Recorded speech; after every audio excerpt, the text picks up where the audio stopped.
Tá gravando? Fala, tá gravando porque tá gravando. É que o viado queria entrar ali. Fala pessoal, mais um FAQ Lucidez. Mais lucidez pra sua vida.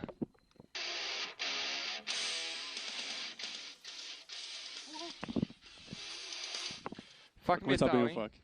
Pra começar Yeah. bem o FAQ. Beleza, pessoal. Hoje temos três perguntinhas bem legais, bem fofinhas e algumas polêmicas. Polêmicas. Para, Yes.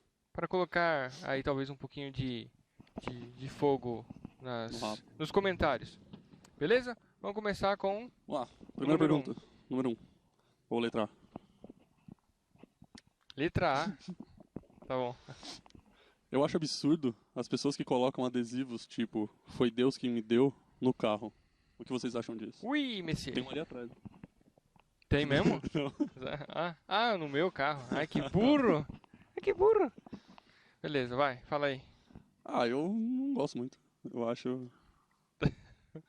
Como a gente já conversou, tipo, eu acho estranho. Você acha Eu estranho? entendo. Acho legal assim, tipo, quem coloca, quem tem esse. Mas você acha legal porque aceita ou porque... Não, eu acho, eu acho estranho o motivo das pessoas colocarem. Elas não pensam realmente no porquê eles estão colocando aquilo. Tipo, normalmente. geralmente é uma gratidão, né? Mas uma gratidão como se fosse muito direto, sei lá, eu acho. Eu fico meio confuso com É isso. que tem aquele negócio de... Tem um orgulho trabalhando ali. Não sei. Tipo, eu comprei meu carro, então não foi Deus que me deu. É um É orgulho. mesmo? É um orgulho. Tá, então isso aí geralmente é o que as pessoas têm de... Sim. Exatamente esse negócio. Quem comprou o carro fui eu e Sim. tal. Eu trabalhei, eu fui atrás do trabalho, eu acordei todo É, dia cedo, então fui eu que comprei. não foi Deus que me deu. Mas é algo bem interessante de se pensar, principalmente se começarmos a nos perguntar, se essa é a frase utilizada, no caso de um carro, você comprou o carro, mas quem te deu os atributos para você comprar aquele Sim. carro? Porque você trabalhou, e para você trabalhar, você teve a possibilidade de trabalhar. Se você não tivesse as pernas e os braços, como é que você conseguiria isso? Mesmo que tivesse e tal, da onde veio esse talento seu para você conseguir se estabelecer em um emprego e conseguir um carro? E mesmo isso, quem possibilitou você existir? Para quem acredita em Deus e acha isso uma possibilidade, talvez a única razoável em termos de explicação de qualquer coisa, é a nossa origem. Para o Espiritismo, foi ensinado que ele nos gerou, certo? Simples e ignorante, e estamos traçando todo um caminhar aí dentro dessa coisa, dentro da ignorância, para melhorarmos. Então, a cada erro, a cada ato impensado, temos sempre uma possibilidade de renovação e uma nova tarefa aí na carne, como encarnados. Que é mais um playground assim de patrocínio de Deus perante a nossa ignorância para que a gente aprenda. Então, quando a gente faz algo bom, a gente geralmente coloca a questão de nós fizemos, tal. Isso não deixa de ser verdade, mas a causa inicial e o porquê de chegarmos ali está totalmente em Deus e no que Ele promoveu para a gente aprender e para nos tornarmos cada vez melhores. Então, quando alguém coloca lá, pelo menos quando eu leio, foi Deus que me deu, eu vejo muita verdade nisso, porque tudo gira em torno dele. Foi Ele que te permitiu existir, Ele te criou. Aí é uma coisa muito curiosa. A gente se acostuma com a beleza das coisas, mas se você pensar bem e ser bem franco, nós estamos num corpo, um corpo físico, que a gente não sabe como funciona. Não é porque você acha que consegue fazer uma tomografia, pisca com determinada área do cérebro, você sabe como funciona o cérebro. Não sabe. Ou as infinitas reações que existem no corpo. Você está estudando e está conhecendo um pouquinho. Mas, cara, são anos e anos tentando descobrir, desvendar uma máquina que já está feita. Então, nós estamos navegando em um corpo de carne extremamente complexo. Estamos desvendando. Olha como a coisa é tão mais evoluída. Navegando dentro de um corpo que a gente não sabe. Para quê? Para aprender. Então, quando a gente fala isso é meu, isso foi eu que conquistei, não é um argumento pensado. E também não é um argumento humilde. Porque nós estamos navegando num corpo que não é nosso. né? Ele foi nos concedido de uma forma absurdamente louca para evoluir. Então, realmente, tudo que o de bom que nós fazemos, o mérito quando cai em nós mesmos, é mais pelo orgulho e pela vaidade do que efetivamente por algum argumento lógico. Então, na minha opinião, realmente foi Deus que deu pro cara. Agora, tudo bem. Depende de como o cara utiliza isso. Se o cara é muito focado em bens materiais e fica só, nossa, foi Deus que me deu, talvez não seja tão legal. Eu já vi alguns exemplos de pessoas que... pouquíssimos, na verdade. Eu acho que 2 pessoas me falaram isso. Tipo, eu vou pra igreja e Deus vai me dar um carro. Tipo, mas beleza, tudo bem. Mas o que você vai fazer pra isso acontecer? Não, Deus vai me dar um carro. Então, tipo, vai brotar na sua garagem um carro? Não. Deus vai te dar as possibilidades de você trabalhar para aquilo. Entendeu? E eu já vi pessoas assim, não sei se conseguiram realmente o carro, não sei o que fim que deu, mas a crença delas era que Deus vai me dar um carro. Então como é que você acredita que Deus vai te dar algo material assim, por nada? Assim, sem que você precise ou sem que você corra atrás? Então, mas isso acaba aparecendo. Você sabe que quando a gente tem a intenção de fazer algo, o universo acaba conspirando. Não, né? mas se a pessoa tiver, por exemplo, eu preciso trabalhar, mas preciso do carro, você tem um motivo, um objetivo, tá? Mas as pessoas que eu conheci falando isso não precisavam, não tinha uma real necessidade do carro e não corriam atrás de ter um carro, tipo, não batalhavam para aquilo. Era simplesmente Deus vai me dar um carro. Aí foram 2 pessoas juntas que me falaram e bateram nesse argumento e eu preferi não discutir. É um argumento curioso, né? Mas o que pode ser... Não, foram 2 pessoas Mas no é meio estranho. de milhares que eu conheci, tudo bem, mas... Não, é estranho porque foge da questão contra a matéria, Sim. né? É que não faria sentido Deus te dar um carro só porque você quer um carro. Tipo, quer um carro, Cara, Deus na vai me dar um verdade, carro. a questão é a seguinte: para se comunicar e para ter essa relação com Deus, é necessário ser digno disso. Sim. E somos muito inferiores a Ele. Então, achar que existe essa relação assim é um pouco não é a realidade. Sim. Que, cara, como é que a gente vai ser digno de se comunicar com Deus Então, tudo isso é feito, segundo o Espiritismo, por intermédio de outros espíritos de hierarquia abaixo, né? Tem um vídeo bem legal do Porta dos Fundos disso. Dos Portos Fundos? De Deus vai me dar um carro. Ah, É bem da hora. não querendo criticar assim, mas a pessoa que age no intuito material na questão da religião, ela está incoerente com a própria religião. Incoerente com a própria religião. Certo? Ainda mais com o exemplo de Cristo que sempre colocou a questão da abnegação e do voto de pobreza, né? Do quê? Que Cristo colocou? Abnegação. Abnegação? Abnegação. Ai, que burro, cara. Abnegação? Loucura, cara. Aprendendo com o Murilo.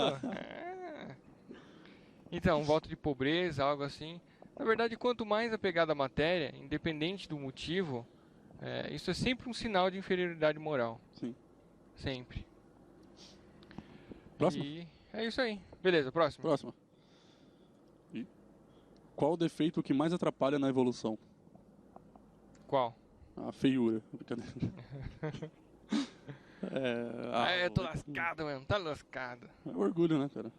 O orgulho, pra mim, é o orgulho. A falta de humildade.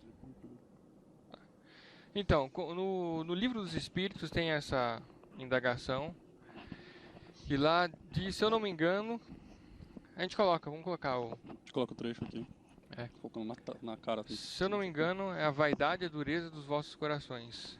A vaidade, acho que é o egoísmo. Egoísmo e a dureza dos vossos corações. A dureza porque é insensibilidade, é falta de empatia com o sofrimento alheio e você acaba não se colocando de uma forma para ajudar. Então a falta de sensibilidade ela é horrível realmente na evolução. Mas o principal é o orgulho. O orgulho é o pior entrave. É porque a falta de sensibilidade, o egoísmo entra no orgulho, né? É intrínseco no orgulho. Não, na verdade, o que eu tenho notado é que dizem que o orgulho ele é proveniente do egoísmo. Ele vem após o egoísmo? Na verdade, seria o egoísmo a fonte das outras vicissitudes. Na verdade, eu também acho que faz porque o egoísmo você quer pra você e o orgulho é uma resposta de algo que você quer pra você. Sim. Que você, sendo ou não centro da atenção, aquela coisa egocêntrica. Então, e por que a gente fala isso? Porque todas as possibilidades de reforma íntima e de uma melhora como ser humano, ela parte do pressuposto que você tem que admitir que está ruim. E para isso você já começa tendo que ser menos orgulhoso. Porque admitir que você tem um problema, que você precisa se reformar, é uma atitude humilde. E todas as outras questões que podem acontecer do orgulho atrapalhar. Por exemplo, alguém criticar algo seu, e a primeira coisa que alguém faz quando é criticado é se defender. E o orgulho está em tudo. Desde quando você se revolta. Você se revolta por causa do orgulho. Poxa, como é que vão fazer isso com você? Quem são eles para fazer isso com você? Essa é a típica pergunta de orgulhosos. E, bom, então a gente não vai se revoltar? Na verdade, é exatamente isso. A revolta, ela nasce do orgulho. Não quer dizer que você tenha que ser passível. Passível, não. Passivo. Né? Você tem que ser passivo. Não, você tem que ser ativo. Caramba. Isso aí. Pega o cara de jeito. Você tem que ser ativo. Você tem que ir atrás, né, de Você não reformar. pode deixar, assim, você entender que a pessoa está, sei lá, está te insultando, talvez, numa situação. Entender o porquê que ela faz aquilo, mas não necessariamente deixar que ela faça aquilo. Então, eu estava conversando com um cara muito doido, exatamente sobre esse ponto. Porque existe um equilíbrio muito complicado entre indulgência e a permissividade. Sim. Na indulgência, você perdoa os defeitos do seu irmão. Na permissividade, você aceita tudo. Então, conversando com esse cara, a gente estava analisando, a gente tinha observado um cara buzinando para outro que tinha fechado ele, alguma coisa assim. Mas ele deu aquela buzinada animal, sabe? Aquela buzinada que você sente aquele sentimento de ódio do cara, né? Aí esse cara falou, ó, isso eu já não faço, eu já não buzino mais. Bacana, mas é importante buzinar. Por quê? Porque você buzina quando o cara faz uma cagada, faz algo que pode prejudicar outra pessoa ou causar um acidente muito grave. Então, se você não buzina, você é permissivo. Porque se alguém te fecha, você tem que dar uma orientação para a pessoa que te fechou, porque às vezes ela precisa de uma correção. Tá perdido. Mas sem o sentimento de ódio, de raiva. Então, qual que é o caminho ideal? Você buzinar no intuito de educar, não no intuito de machucar. E na buzina a gente consegue compreender bem e diferenciar bem essas nuances aí do propósito que o cara está buzinando, né? Então, mas o principal é o orgulho. No trânsito a gente vê exatamente isso. Quando alguém te dá farol alto, você fica puto da vida, é orgulho. Quem é aquele cara para me dar farol alto? Por isso que existe aquele famoso método. Então, aí tem o famoso método, famoso método que ninguém conhece, Vai ser famoso um dia. que é o método da vermificação. Vermificador. Vermificador. Produto. O vermificador 2.0 Tabajara. Isso aí. O que é esse método? E é uma coisa que a gente utiliza o máximo possível, porque senão, com certeza, a gente já teria parado o FAQ faz tempo. Sim.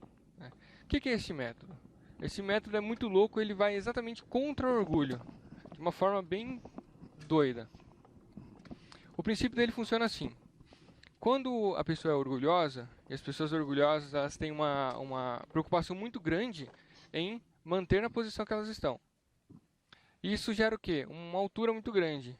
Então, eu tenho na minha cabeça que os orgulhosos são pessoas que estão no parapeito de um prédio muito alto. Qualquer coisa que balança esse prédio ou que possa figurar algo assim, a queda é violenta e a estabilidade deles é muito pequena. É por isso que o orgulhoso se irrita e se enfurece e é tomado pela cólera tantas vezes. Porque essa queda, ela é muito violenta. Então, para não cair, o que você faz quando você não quer cair? Você vai para o chão. E quanto mais próximo do chão você estiver, menos você tem a chance de cair. Então, o método vermificador, Tabajara 2.0, ele funciona exatamente nisso. Você aceitar a possibilidade de ser um verme inútil. Muito legal isso. Completo idiota. Exatamente. Então a ideia não é que você acredite ou que você possa acreditar que você é um verme, que você é mas você aceita a possibilidade de sê-lo. Ou seja, você aceita que que você pode ser um idiota, um imbecil, um retardado, um Tipo, ridículo, um alguém vira pra você burro. e fala, você é um babaca. Eu falo, Nossa, babaca, isso é coisa de velho. posso ser um babaca. Você é um babaquinha. Você é um bobão. Não, hoje em dia você é ridículo, você é Você é escroto, ridículo. você é um retardado. Aí o que você fala? Sim, Eu sou. eu sou. Aí esse é o exercício básico, você repetir pra você mesmo. Eu sou ridículo. Quando você faz isso, o orgulho ele vai ficar extremamente agitado e descontrolado. Você vai sentir no peito queimar assim. Caramba, mas eu não sou. Mas não interessa. Aceita a possibilidade de você ser isso e ninguém mais vai conseguir te ferir com esses argumentos. Alguém chega e fala, você é burro. Tá bom. Você Beleza. pode não ser burro? É muito provável que, pelo menos comigo, que eu seja burro. Ou que eu seja idiota ou ridículo. E se alguém chegar pra você com esses argumentos, você não tem que bater. Porque se você ficar incomodado e tal, é por causa do orgulho. Então aceita. Qual o problema de ser idiota e ridículo? Mas não É forte, permissividade. né? Não, então você não tem que ser permissivo. Você não tem que usar isso pra se cegar e não procurar análise. Por isso que é aceitar-se como. Aceitar a possibilidade de ser esse tipo de coisa e procurar sempre melhorar. Né? Então, qual a vantagem? Que se você não é orgulhoso a ponto de sofrer com isso, você vai com certeza ter olhos para ver exatamente qual a intenção do cara em fazer essa crítica. Porque muitas vezes a crítica nunca é 100% infundada. Ela sempre tem um quesinho de verdade Um ali. pouquinho de verdade. Né? Que Não dói. não sei se sempre, mas quase sempre tem. Então é algo que sempre vale a pena a gente analisar. Isso aí. Certo? Então o método vermificador serve para todo mundo, em todo lugar, em toda a forma de expressão, principalmente no trabalho, que vira e mexe a gente acontece alguma coisa, mas em exposição em redes sociais aí pior ainda. Ali você é mais livre. Então aí, cara, aceita. E isso é extremamente libertador, porque você não tem as cobranças de não ser um verme. Sim. Que cobrança você tem pra um verme? Nada, o verme só fica lá rolando já. Então se você é um verme, tá tudo certo. Isso aí. Mas isso ataca bem o orgulho e Mas a ideia do método é esse, é você trabalhar o seu orgulho. aniquilar o orgulho. Você ficar sossegado. É igual, chega alguém e fala, nossa, o vídeo de vocês é ridículo. É mesmo. Da hora. Vídeos ridículos. Tabajara 2.0. Pronto. Você ganhar um prêmio de vídeo mais ridículo. Aí você acha que eu vou me sentir mal com isso? Não vou. Porque eu aceito que seja ridículo. Entendeu? Na verdade, a gente é bem consciente disso. Se as pessoas soubessem como é libertador ser um verme inútil, ou um homem do bobo, O homem do bobo ia. ou ia ser muito mais vermes no mundo. Vermes Beleza? legais. Isso Então aí. o orgulho é o principal obstáculo em qualquer crescimento espiritual. E o método vermificador é para nós o maior aliado aí. Isso aí. Próxima. Hoje temos 3 perguntinhas, não 2. O que vocês acham dessa onda de ódio para com a presidente? A pergunta, na verdade, deveria ser: como o cristão deveria atuar perante a este tipo de comportamento ou de situação? A primeira coisa é: você não tem que ser permissivo, mas é sempre buscar aquele equilíbrio. É atuar de uma forma consciente com os teus objetivos. Por exemplo, se você quiser fazer uma passeata tal com algum objetivo, tem que fazer. O problema é o ódio, é o sentimento que isso é gerado. Para quem é cristão e tem convicção de ser cristão, a partir do momento que você atua nas redes sociais ou em qualquer lugar com ódio para alguém, cara, isso aí está totalmente contrário a qualquer atitude cristã. Porque com certeza, se você estivesse naquela posição, você não gostaria que atuassem assim. Outra, a gente não conhece exatamente como é essa situação. Nós não sabemos exatamente o que está acontecendo. Tem muitos segredos aí. Tem até uma história bacana de um cara, isso aí tem no Jesus no Lar, essa história.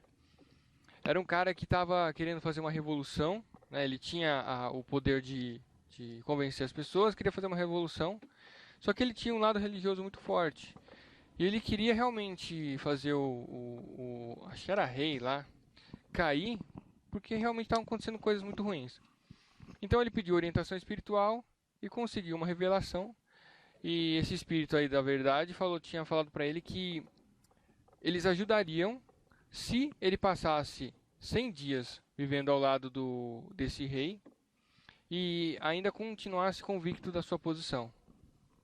Bacana. Aí ele falou, beleza, fechou.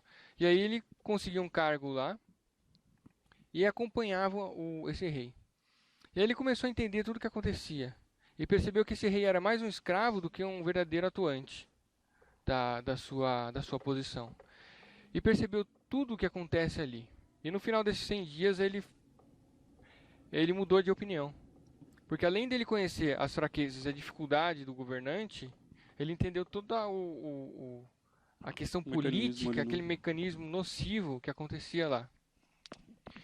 E que a forma mais correta dele atuar era ele se modificando e modificando como as pessoas agiam e se colocavam perante ao governo e as reações aí. Então a gente nunca sabe o que está acontecendo, né?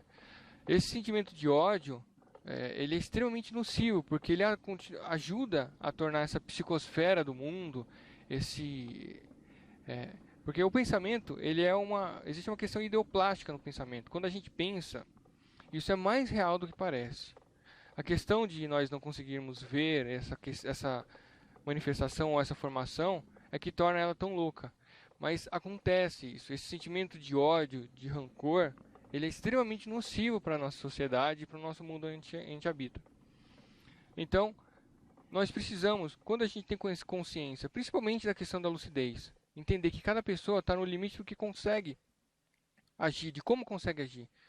A gente precisa atuar com focos de luz para começar a dissolver esse miasma, que é gerado principalmente nas redes sociais ou em manifestações aí, gratuitas do pessoal de ódio e rancor contra os governantes.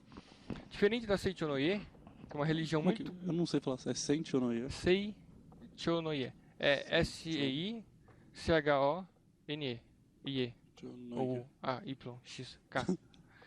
Lá era muito bacana porque no começo a gente sempre orava para os governantes.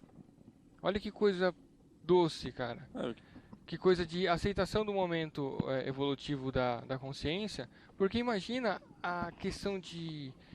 Deve ser muito difícil governar assim, com todo esse ódio. Não estou justificando nada. A gente sabe que não tá bom, a gente sabe que o país poderia estar melhor, mas se já é difícil... Você faria melhor no lugar dela? De forma alguma. Eu com certeza não, então tem que ficar quieto. Mas tipo, você imagina que já é difícil sem só os problemas materiais. Imagina toda a onda de ódio que é na roda ali. Tipo, não, é a questão do assédio, a questão do mundo espiritual atuando ali com todos os seus interesses. A questão não é simples.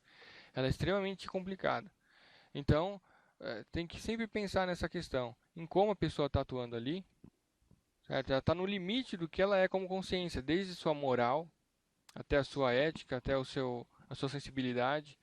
Então... Tome muito cuidado, porque principalmente se lembre, a gente vai ser julgado da mesma forma que a gente julga as pessoas. Será que está legal? Será que é isso mesmo? Será que a gente tem conhecimento para entender tudo o que está acontecendo? Então, atue em melhorar-se e em melhorar a condição de vida, ou o seu comportamento político. Isso é bacana, a sua conscientização política. Agora, onda de ódio, rancor, cara, pelo amor de Deus, isso, se for alguém que se diz cristão, é um pseudo-cristão. Porque não está agindo como gostaria que agissem com ele. Então, vamos ajudar a dissipar esse miasma aí que vem se formando e trabalhar para uma mudança verdadeira. Esse é um ponto fraco em mim. Eu sinto raiva, assim. A raiva, ela nasce do orgulho. É um ponto bem fraco. Eu vejo, tipo, o que está acontecendo com o país e eu fico enraivecido.